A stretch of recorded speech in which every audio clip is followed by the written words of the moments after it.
and they've been treated very badly. FEMA almost didn't know it existed, and we're going to get North Carolina rocking and rolling, okay? We're going to get them rocking and rolling. They've been treated very badly as a state. Together we will rebuild Los Angeles better, more beautiful than ever before. We're going to get it going. We have the best builders in the world. It's the only people that could do it. Nobody else knows what the hell they're doing. And in 2028, the Los Angeles Olympics will be one of the great sporting events and patriotic celebrations in history. I was with Gianni, the head of the Olympics, and because of the wildfires, they're going to do a special job. They're going to really do something very special on the Olympics.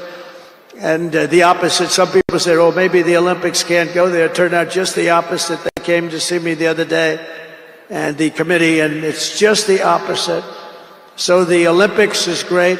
And Johnny, for the others, you know, the World Cup, Johnny is the head of it. We had our top people, Wasserman. They all came in on the Olympics, and then I saw Johnny. And we got the World Cup, too. And, you know, it's only because they rigged the election that I'll be your president representing you there. You know, I got both of them. I got the Olympics, and I got the World Cup. And I said, you know, it's too bad. One was in 2026, and the other was in 2028. And I said, I won't be there. I won't be your president. But then they rigged the election, and now we won. So I'm going to be your president for the Olympics and for the World Cup. So, Johnny, thank you for the World Cup. And everybody, thank you for the Olympics. We're going to have a great time. We have another thing happening. 250 years. A celebration like no other. 250 years. And that's going to be taking place next year. So we have a lot of big events coming. And everything we do everything. We take it very, very seriously. But what do we do more than anything else? We put America first. And it all starts tomorrow when I raise my hand on the Bible to be sworn as we'll be sworn in tomorrow. We're all going to be sworn in together. That's the way I look at it. It's not me. It's you. Greatest of all time. So we will be sworn in tomorrow. I'll be representing you as your 47th President of the United States.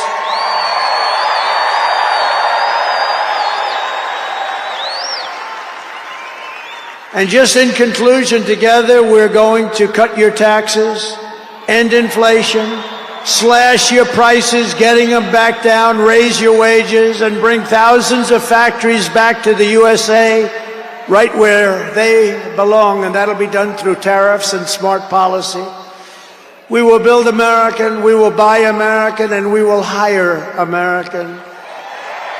I will end the war in Ukraine, I will stop the chaos in the Middle East, and I will prevent World War III from happening, and you have no idea how close we are. We will crush violent crime in our cities and give our police the support, protection, resources, and respect they so dearly deserve. We will strengthen and modernize our military again. We did it. We rebuilt our entire military. And then they gave billions and billions of dollars of it to, you remember, to the Taliban. They gave it to the Taliban. They gave our military equipment, a big chunk of it, to the enemy. Do you know that we pay billions of dollars a year? Do you know this? Does anyone know this? To Afghanistan? Do you know that? And I say, if we're going to pay billions of dollars a year, tell them we're not going to give them the money unless they give back our military equipment that these poor, stupid people allowed for them to have. So we'll give them a couple of bucks. We want the military equipment back. We will rebuild our once great cities, including our capital in Washington, D.C., making them safe, clean, and beautiful again. And we want to make this city again safe. We don't want people coming to Washington and getting mugged, shot, killed.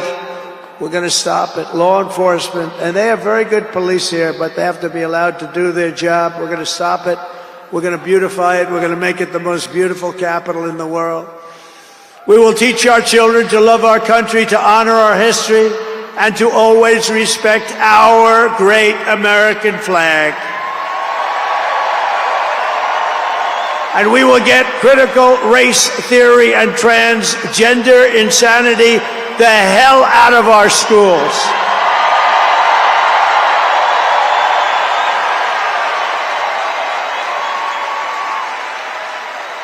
And always remember, this is so easy, this will be done tomorrow.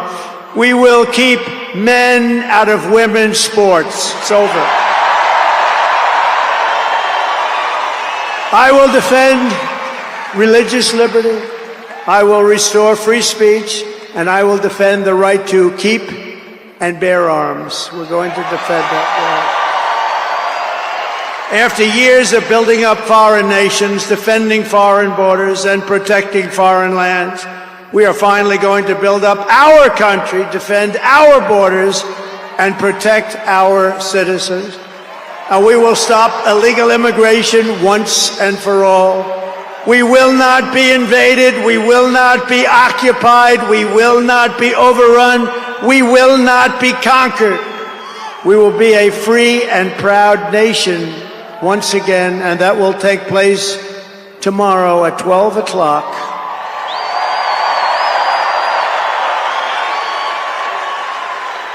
Everyone in our country will prosper, every family will thrive, and every day will be filled with opportunity and hope, and also filled with a thing called the American dream that you don't hear much about anymore. For the past 9 years, you and I fought side by side against the most sinister and corrupt forces on earth. And in our magnificent victory on November 5th, you showed them once and for all that this nation does not belong to them. This nation belongs to you.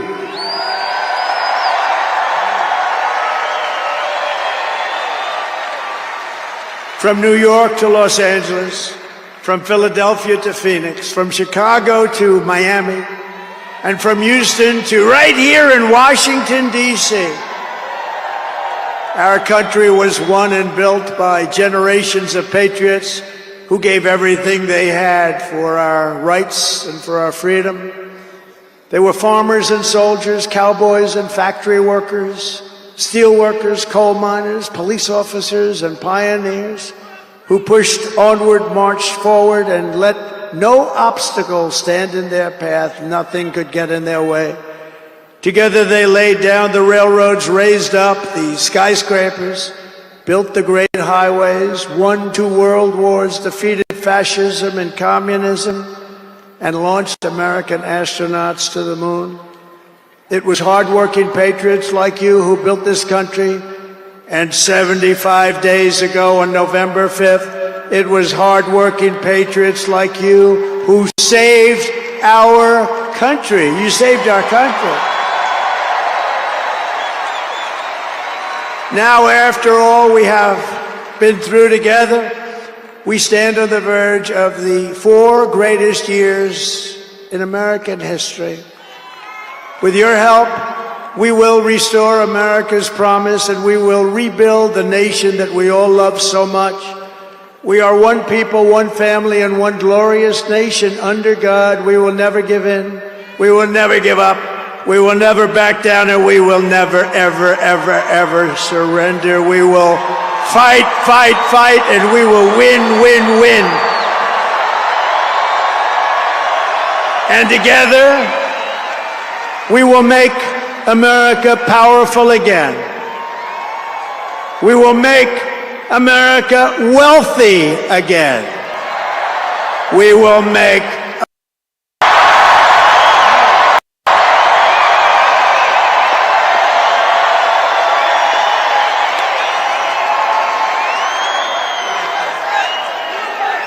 Thank you very much, everybody. What a good feeling. We like winning, don't we, huh? We're going to make our country greater than ever before. Hello, Washington, and hello, America. We're all over America. I'm thrilled to be back with so many friends, supporters, and true American patriots on the eve of taking back our country. That's what we're going to do, take back our country. Tomorrow at noon, the curtain closes on 4 long years of American decline, and we begin a brand new day of American strength and prosperity, dignity and pride. Bringing it all back. Once and for all, we're going to end the reign of a failed and corrupt political establishment in Washington, a failed administration. We're not going to take it anymore. We're going to stop the invasion of our borders. We're going to reclaim our wealth. We're going to unlock the liquid gold that's right under our feet, liquid gold. We're going to bring back law and order to our cities. We're going to restore patriotism to our schools, get radical left, woke ideologies the hell out of our military and out of our government.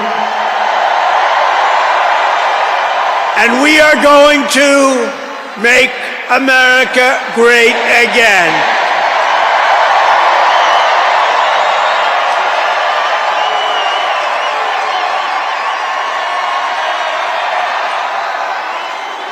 I want to thank the tens of thousands of incredible men and women who have come from all over the nation to take part in this very special moment. And I just heard in watching some of the coverage that there are rallies like this taking place all over the country. People are happy. People are happy. It's been a long time. None of this would have been possible without you and the millions of hardworking citizens who have joined our cause. You know, right over there, just noticed a group of beautiful ladies, beautiful women from North Carolina, right here too. I don't know how the hell they've been to 167 rallies. You believe it? You think their husbands are happy about that? I don't know. But they look beautiful. They're incredible people, and they love our country. Thank you very much. Then up here I see we have front row Joes all over the place. Uncle Sam, Mr. Wall. Oh boy. But we've been through so much together, and for the next 4 years, I will fight for you every single day. We're going to be fighting for you. This is the greatest political movement in American history. And 75 days ago, we achieved the most epic political victory our country has ever seen. That's what they say. We won the popular vote for the first time of any Republican in many, many years. We swept all 7 swing states by big numbers.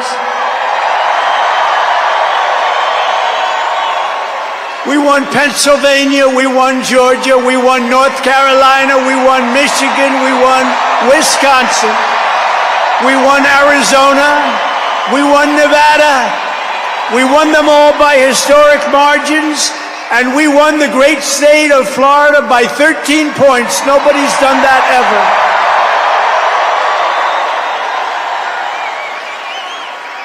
And a record that will never be broken. All 50 states shifted toward the Republican Party, the first time that that's ever happened.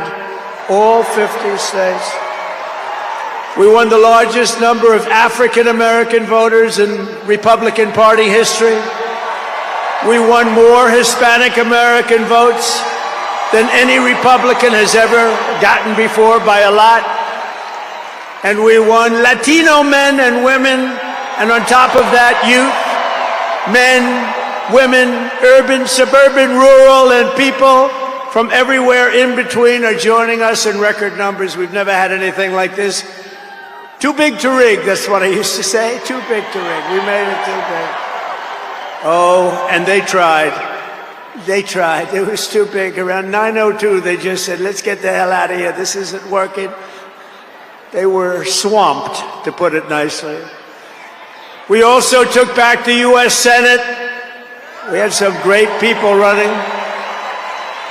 And the House Republicans won their largest popular vote majority in presidential year since 1928. We had a lot of people voting. So the Senate, the House Republicans, we got all three of them. A little bit close on those two. Senate's in great shape. House Republicans, actually, they both have great leaders. They both have great people heading. John Thune is fantastic. And if you look at Mike Johnson, he's got a pretty tight majority, but actually it's very tight, but it's very good because we vote unified. We're really voting unified, and so it doesn't make much difference. In the election of 2024, which will be the most consequential election in American history, we not only won a mandate, but we built a new American majority that will lead our country to unparalleled success for generations to come. That's what we want to do.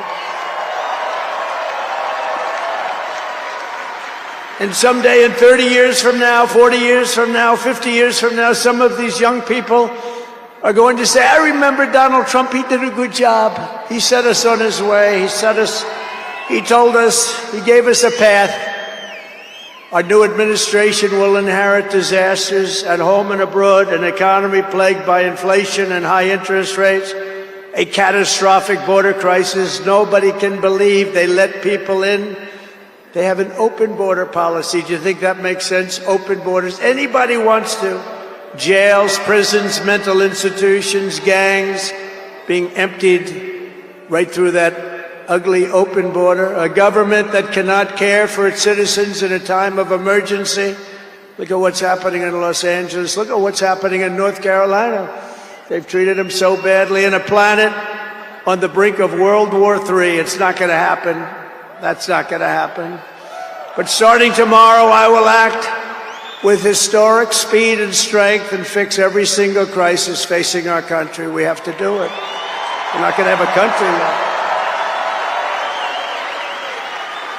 Before even taking office, you are already seeing results that nobody expected to see. Everyone is calling it I don't want to say this, it's too braggadocious, but we'll say it anyway. The Trump effect. It's you're the effect. Since the election, the stock market has surged and small business optimism has soared a record 41 points to a 39-year high. Bitcoin has shattered one record high after another. The major investment company known as DMAC, the properties, has announced that it will be investing between $20 and $40 billion in the United States, and SoftBank, another great company, has pledged between $100 and $200 billion. These are all investments that are only being made because of the fact that we won the election. Going to create jobs for hundreds of thousands, even millions of Americans. Today I spoke with Tim Cook of Apple. He said they're going to make a massive investment in the United States because of our big election win. And as of today, TikTok is back.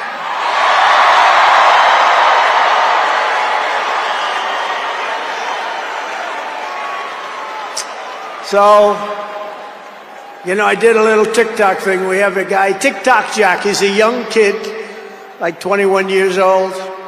And we hired this guy, and I went on TikTok. Can you believe what I'll do to win an election? And we went on TikTok, and Republicans have never won the young vote, the youth vote. They win a lot of votes, but they never won the youth vote. We won the youth vote by 36 points. So I like TikTok. I like it. I like it. I had a slightly good experience, wouldn't you say? Romney lost it by 40 points. Not so long ago, we won it by 36 points. That's a very big spread. But I said we need to save TikTok because we're talking about a tremendous... Who in this audience goes with TikTok? Many? Yeah, very popular. And frankly, we have no choice. We have to save it. A lot of jobs. We don't want to give our business to China. We don't want to give our business to other people. And I said, you know, TikTok without my approval meaning the president's approval, because Congress gave the president the right to make a deal, do whatever he wants. And they did that a long time ago when they had a different president. They didn't know that I was going to be the president, I guess. So I said, very simply, a joint venture. So if TikTok is worth nothing, zero, without an approval, you know, if you don't approve, they're out of business, they're worth nothing. If you do approve, they're worth like $1 trillion. They're worth some crazy number. So I said, I'll approve, but let the United States of America own 50% of TikTok. I'm approving on behalf of the United States. So they'll have a partner, the United States, and they'll have a lot of bidders, and the United States will do what we call a joint venture. And there's no risk. We're not putting up any money. All we're doing is giving them the approval, without which they don't have anything. So I don't know. It sounds like that works. What do you think? Good? I think so. So whether you like TikTok or not, we're going to make a lot of money. Perhaps most beautiful of all, this week we achieved an epic ceasefire agreement as a first step toward lasting peace in the Middle East. And this agreement could only have happened as a result of our historic victory in November. That was some victory. Was that greatest? I don't even know which was greater, 2016 or this one. I think this one. Look, Honest Abe Lincoln. We have Honest Abe. We have Uncle Sam. You know, Uncle Sam shook my hand about 2 months ago. He's got the strongest grip I've ever. You are a strong man. I said, what the hell was that? But I'm glad to report that the first hostages have just been released.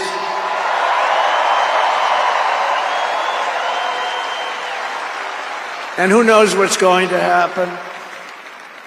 I know that Biden is saying that they made the deal. Well, you know,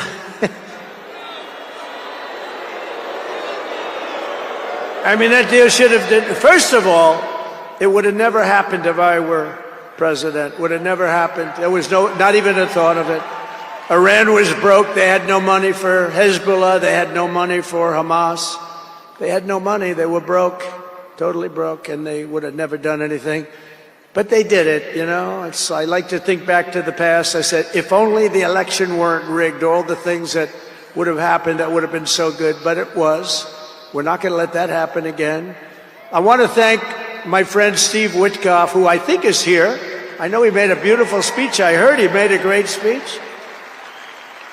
But he's an amazing guy. I said, I got to get myself a negotiator. We have to get a good negotiator. A lot of guys are knowledgeable, but they can't negotiate.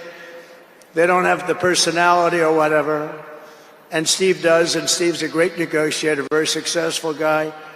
But he's our new special envoy to the Middle East for helping reach this great breakthrough, and really couldn't have been done without Steve. Where is Steve Witkoff? Is he around here someplace?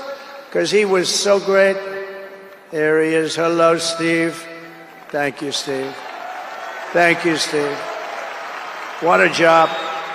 Our incoming administration has achieved all of this in the Middle East in less than 3 months without being president. We've achieved more without being president than they've achieved in 4 years with being president. But just imagine all of the good things that we will accomplish together with 4 more years in the White House, and we're going to do a lot of things. You're going to see something tomorrow. You're going to see executive orders that are going to make you extremely happy. Lots of them. Lots of them. We have to set our country on the proper course. By the time the sun sets tomorrow evening, the invasion of our borders will have come to a halt, and all the illegal border trespassers will in some form or another be on their way back home. Think of it. We've allowed millions and millions of people into our country through open borders, no checks, no vetting, no anything. Millions and millions of people. And lots of those people are murderers. 52% of them killed more than one person. Other than that, they're quite fine. They're nice people. These are rough people. Remember, I used to say these people are rough, and they would say, no, no, these are illegal immigrants. They're very safe. I said, they're not safe. Look at what's happened with Venezuela, where they're sending these gangs in and they're taking over apartment complexes in Colorado and then cutting off the fingers of a man who had the nerve and desire to call the police. He said, you want to call the police? Bah, guess what? You have no fingers. These are rough people, and they're getting the hell out of our country. They're out.